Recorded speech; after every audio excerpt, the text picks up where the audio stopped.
माऊलींच्या पालखीचा आज प्रस्थान सोहळा आहे। पालखी सोहळ्याच्या पार्श्वभूमीवर पुण्यातील वाहतुकीत बदल करण्यात आलेला आहे। उद्या पुण्यातील काही प्रमुख रस्ते देखील बंद राहणार आहेत, कारण उद्या रविवारचा दिवस आहे आणि उद्या पुण्यात दोनही पालख्यांचं आगमन होईल।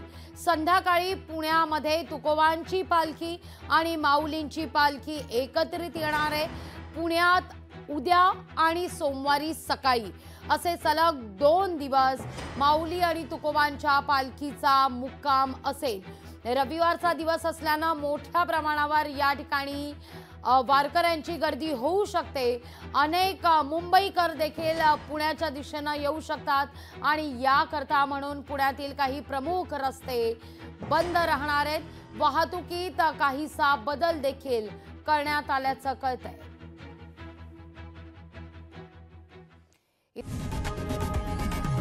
लोकशाही मराठी ऐका, पहा, जागरूक रहा।